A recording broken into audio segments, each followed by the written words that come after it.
سؤال 23: هل يجوز اتيان الكهان او العرافین او المنجمین؟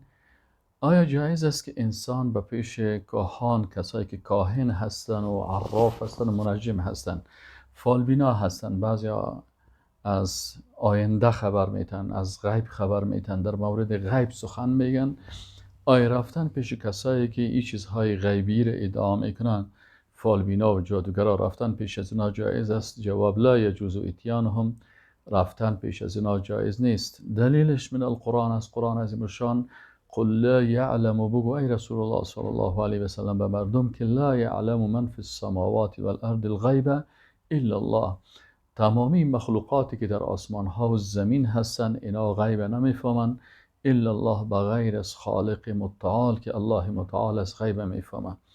و دلیلش از سنت ای است که رسول الله صلی الله علیه و سلم میفرمایند که من اتا عرافا، اگر کسی پیش یک فالبین بره، فسأله عن شیء، از او سوال بکنه یا طلب بکنه از چیز، لم تقبل له صلاة 40 لیله، قبول نمیشه نماز 40 شبانه روز. از این حدیث صحیح مسلم است. سوال 24: هل یجوز تصدیق الکهان او العرافین او المنجمین؟ آیا جایز است تصدیق کردن، یعنی تایید کردن سخنهای کاهن ها و عراف ها و منجمین، کسایی که ادعای علم غیب میکنه و یا میگه ما حیوانات برات پیدا میکنم، و یا هم توسط ستاره شناسی و ستاره ها برای مردم تعویض ها میتن و میگن که ستاره ها در انسان ها در زمین تأثیر دارن؟ آیا پیش از این فالبین ها و ساحرها و جادوگرا، پیش کسایی که ادعای علم غیب میکنن، سخنای از اینا رو تایید کردن جایز است؟ جواب: لا یجوز و تصدیقهم، جایز نیست تصدیق از اینا. دلیلش چی است؟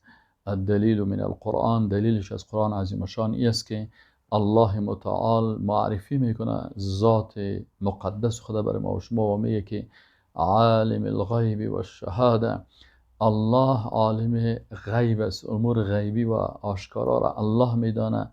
فتعال عما یشرکون، پس الله مقامش بسیار بلند است از آنچه که اینا با الله شریک میکنن، یعنی در علم غیب الله فالبینا و تعویضگرا و جادوگرا را شریک میسازن که اینا هم علم غیب دارن.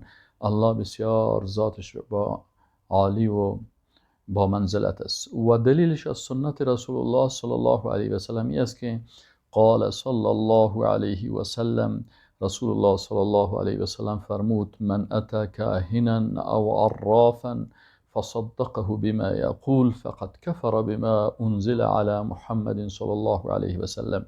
رسول الله صلی الله علیه و سلم می فرماید که هرگاه کسی به نزد کاهن و عراف، ای کسایی که ادعای علم غیب میکنن، ای فالبین ها و جادوگرا پیش از اینا میرن، فصدقه، باز او را تصدیق میکنه، به ما یقول، به آنچه که میگه، یعنی او سخنایی را که از غیب میزنه و میگه که من غیب میفهمم، این شخص باز او را تصدیق میکنه که راست گفت در این سخنهای خود. رسول الله صلی الله علیه و سلم میگه فقط کفر، یقینا که انسان کافر شد، بما انزل علی محمد صلی الله علیه و سلم، با آنچه که بر رسول الله صلی الله علیه و سلم نازل شده.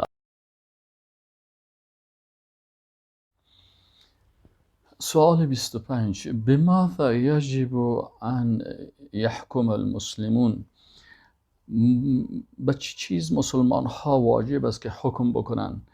جوابش است که بالقرآن و سنت واجب است که مسلمان ها در وقت هر موضوع قضیه که باشه با قرآن و سنت حکم و فیصله بکنه.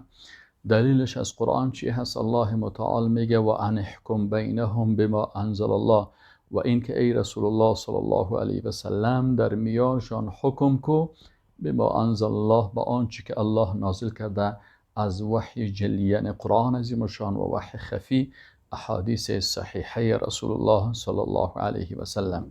و دلیلش از سنت رسول الله صلی الله علیه و سلم که رسول الله صلی الله علیه و سلم می فرمایند که ان الله هو الحکم و الیه الحکم، یقینا که الله متعال سبحانه و تعالی حکم کننده و فیصله کننده و داور است و الیه الحکم و حکم هم به طرف از او میشه، یعنی آنچه که از احکام الله هست در قرآن و سنت مطابق از او حکم صورت میگیره.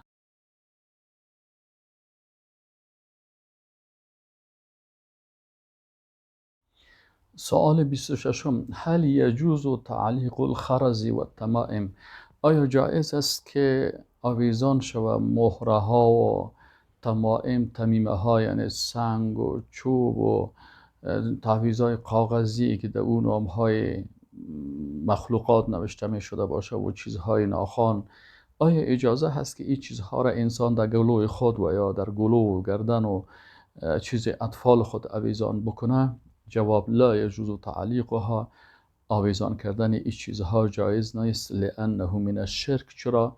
این چیزها از شرک هستند، یعنی ایوازی که اولاد خود به الله تسلیم بکنه به یک چوبک یا به یک موره یا به یک صدف تسلیم میکنن. الدلیل من القرآن، دلیلش از قرآن عظیم شان ای است که و این یمسسک الله بضر فلا کاشف له الا هو، و این یمسسک الله، و اگر بر تو برسانه الله متعال بضر کدام ضرر کدام مریضیه، فلا کاشف له، پس این ضرر و مریضی از تو دور نمیشه، الا مگر هو، یعنی دور کننده ای از او هیچ کسی شده نمیتونه مگر الله متعال است که او مرض و ای درد و ای مشکل از شما دور میکنه. الدلیل من السنه، اما دلیلش از سنت رسول الله صلی الله علیه و سلم است که رسول اکرم صلی الله علیه و سلم می فرمایند که من علق تمیمه فقط اشرک، کسی که تمیمه را آویزان بکنه، یعنی امی چیزها را چوبک و مورگک و تعبیرهای به خاطر چیز، اینا فقط اشرک، یقینا که ای شرک آورده است. التمیمه، تمیمه چی هست؟ ما یعلق من العین والآفه، که چیزهای را به خاطر چشم زدگی و یا کدام آفتی به خاطر ازی او را آویزان میکنه، خواه چوب باشه، خواه سنگ باشه، خواه مهره باشه، خواه صدف باشه و یا هم چیزهای دیگه که در گردن و در اینجا آویزان میشه.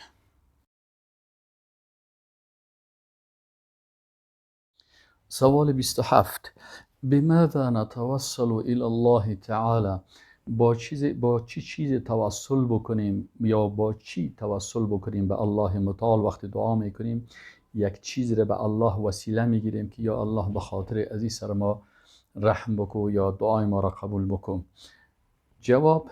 در جواب گفته میشه که ما توسل میکنیم به چی؟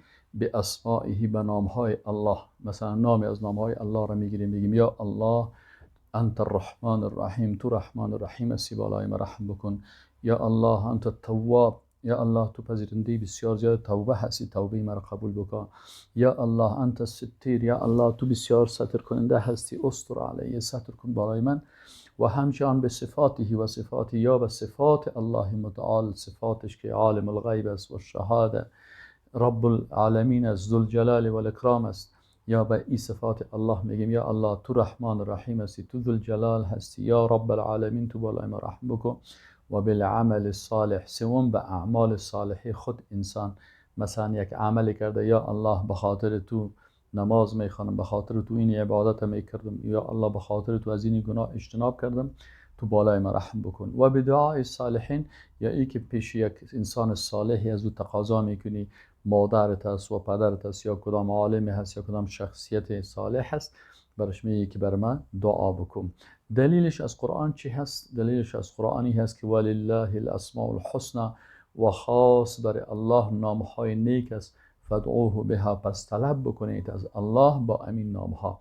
یعنی ما و شما در قرآن و سنت 99 نام الله هست که اسماء الحسنى گفته میشه و اسماء الصفات گفته میشه. با این میتونیم که با الله چی کنیم؟ از الله طلب بکنیم.